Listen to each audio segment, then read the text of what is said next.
When I was talking with your Reverend Patricia about our pulpit exchange, she told me your theme for the month was presence. That's presence with a CE ending, not a T. Presence like show up and shut up. Since that's the sermon title, maybe I should follow my own advice. Now that I've shown up, maybe I should just sit down and shut up. But that's not the way that pulpit exchanges work. So first, I'd like to extend the warmest possible greetings from the Tri-County Unitarian Universalists in Summerfield, which is right outside of the Villages. I told them that they'd be getting a great treat today with your Reverend Patricia. So while your Reverend Patricia is telling them about being a community of risk, I'd like to use my time with you, Tampa Unitarian Universalists, to share some thoughts about the two elements of the practice of presence: showing up and listening. Alfred North Whitehead, mathematician, philosopher, and process theologian, said, "The misconception which has haunted philosophic literature throughout the centuries is the notion of independent existence. There is no such mode of existence. Every entity is only to be understood in terms of the way in which it is interwoven with the rest of the universe." A lesser-known philosopher used different words to express our interconnectedness. Here's Jimmy Dodd's invitation to show up. The Mickey Mouse Club and Unitarian Universalism offer the same inclusive club made for you and me. No matter what you look like, or what you do, or what you did to earn a living, no matter your political persuasion or who you love, you are welcome to join the jamboree of our free faith. At least that's the theory.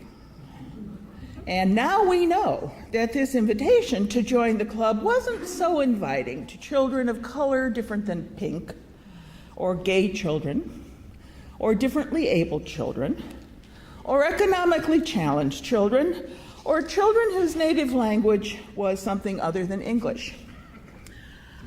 But this invitation to show up was an aspiration, just as it is an aspiration for us Unitarian Universalists.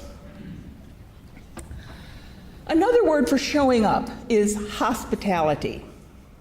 In the 30-year gap between being called to ministry in a church kitchen and being ordained, I was fortunate to travel to places around the globe where the image and the practice of showing up, of hospitality, of presence, was very different than what I had experienced in my middle-class suburban suspicion of strangers. I was welcomed by people who looked and acted and spoke and even smelled differently than I did.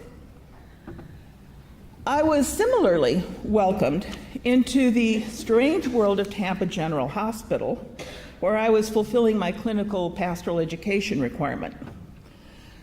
Some of you may remember that years ago, Tampa General had a pretty awful reputation.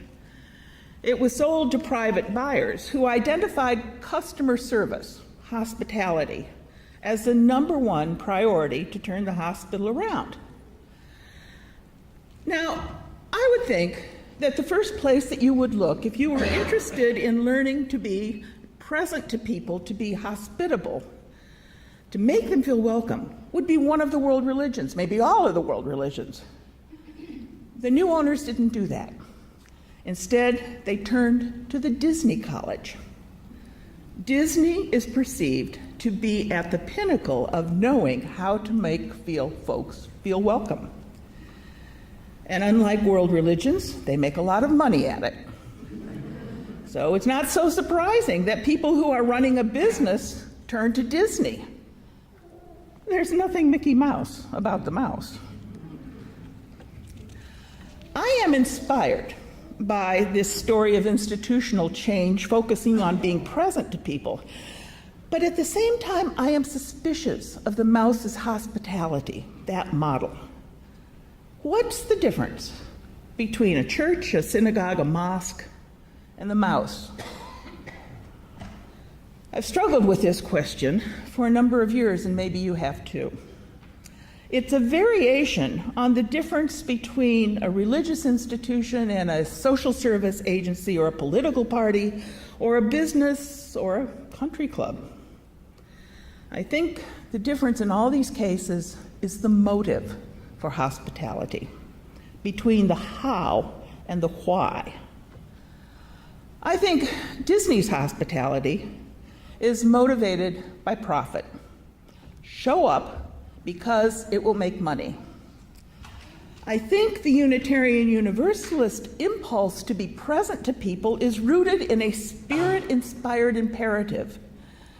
Show up because it is the nature of the universal we.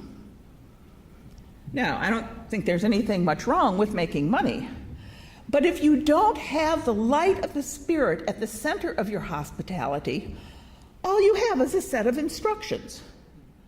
People dispensing formulaic kindness showing up as a mouse, a duck, and a cricket. Is that what we want our people to feel? Is that what we want our people to see? So, what is the light of the Spirit? I would suggest that it is the second part of practicing presence, the ability to shut up, to be quiet, and to observe unspoken language.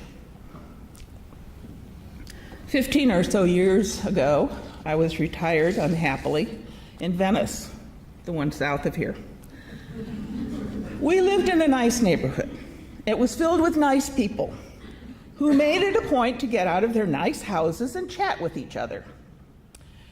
In the midst of all this niceness, one of the neighbors asphyxiated his dementia-ridden wife and bungled the attempt to do the same to himself. This 85-year-old caregiver was taken off to the Sarasota County Jail to wait trial for murder. Apparently, no one had thought to ask that neighbor, the one that suddenly isolated himself, what that isolation might have meant. No one thought to ask him, what hurts? That incident led to a chain of events that landed me here in your pulpit today. And one of those events was back at Tampa General, where my CPE supervisor saw that I showed up all right, but I needed some help in learning to shut up. So he assigned me to the intensive care burn unit.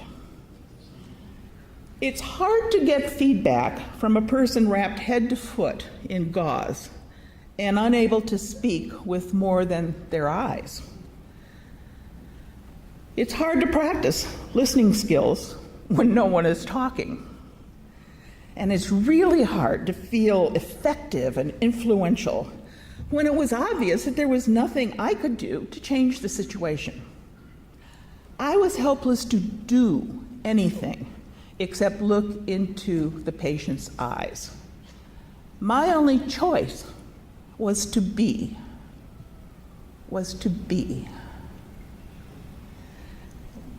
More often than not, that's all we're asked to do. We're just asked to be fully present to a person. A key question to ask when you're hell-bent on doing good, relieving misery, solving someone's issue is, whose needs are being met in this situation? Whose needs are being met? In other words, is my need to see myself and to be seen as competent, caring, compassion, is that getting in the way of actually helping? This is the sort of question people called pastoral care associates ask themselves.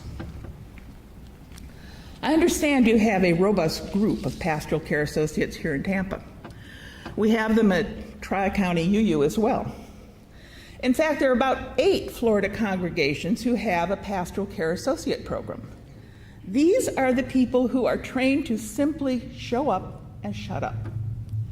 These are the beers in the congregation. What kind of a job description is beer? And why do they need training?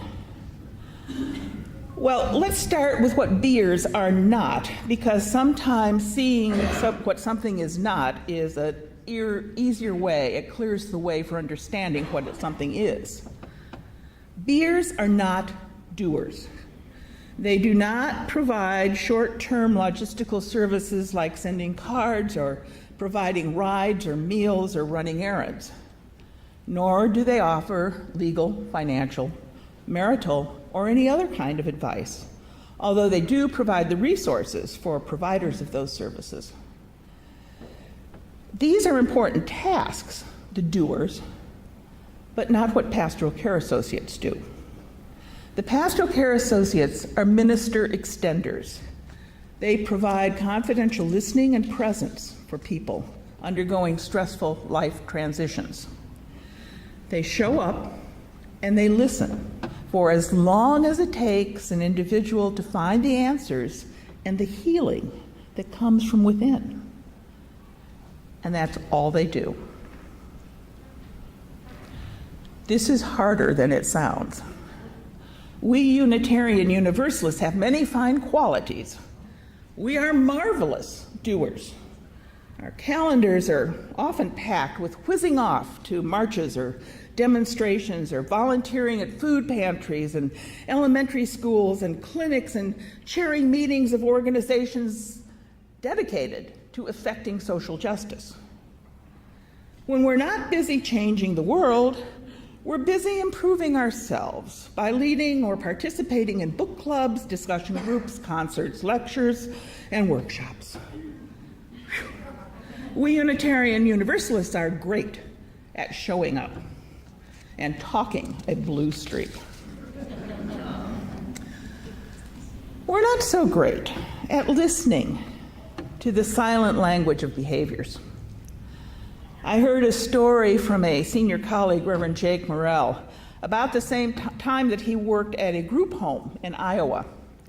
It was for teens who could no longer live where they came from. Jake said, from outside, you'd hear the screams. It was that kind of home. All the staff had short hair.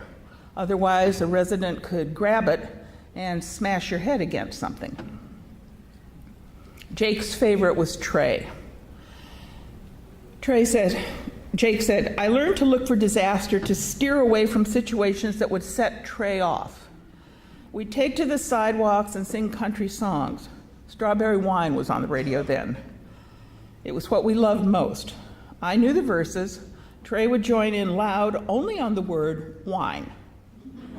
To hell with the neighbors. I was just glad that he wasn't inside breaking stuff. Can you blame him? His heart was ripped out. Fridays he stood at the front window, waiting on a family that never arrived. And then he'd erupt. Anyone would have, even you, even me. But Trey didn't have words. He spoke in flying lamps, end tables, and flung puzzle boxes. If you shut up and looked, the wreckage meant something.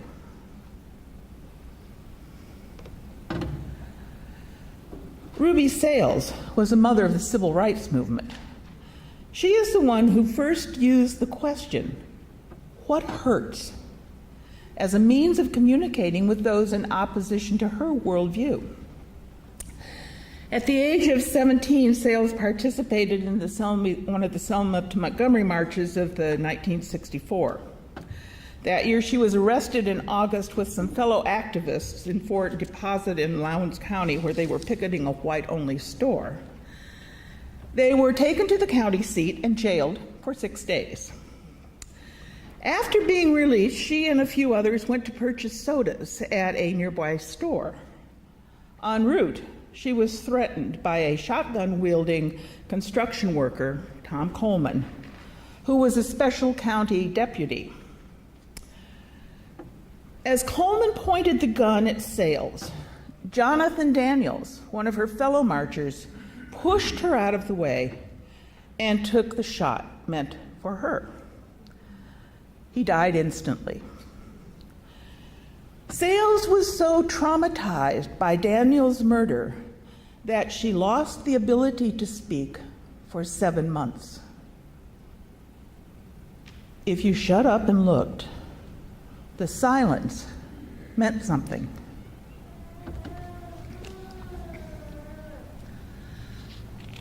Arthur Adler, the Austrian therapist who broke off from Freud, said all behavior is meaningful. It has context and it has purpose. Our whole life is sign language. Likewise, the psychiatrist James Gilligan, having interviewed people in prison for doing violent harm, said their crimes were actually a form of communication, an attempt to mean something, to be heard, to be known. We all want to be seen and heard. We all want to be known. Even if we are so traumatized, we lose our ability to speak. Even if we are so disappointed that we can only throw things. Even if our body is wrapped in bandages with only our eyes to communicate. Even if we are in such despair that we kill our loved one and try to kill ourselves. To close, I want you to try something. The next time you experience a person with an opinion or a worldview different from yours, I want you to suspend judgment. I want you to show up, to rid yourself of the distractions around you and focus only on that person. Look, really look into the eyes of the other and ask only one question. What hurts? Now, with your mind open, shut up, be quiet, and wait.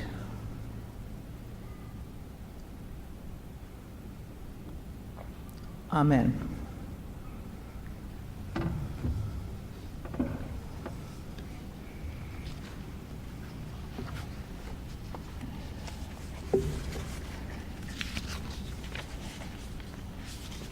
Our closing words are from our hymn book. When our heart is in a holy place, when our heart is in a holy place, we are blessed with love and amazing grace. When we tell the story from deep inside and we listen with a loving mind,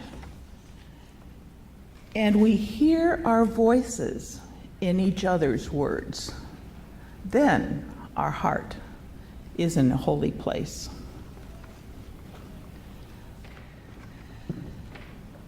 We extinguish the chalice with these words: deep peace of the running wave to you, deep peace of the flowing air to you, deep peace of the quiet earth to you, deep peace of the shining stars to you, deep peace of the infinite peace to you.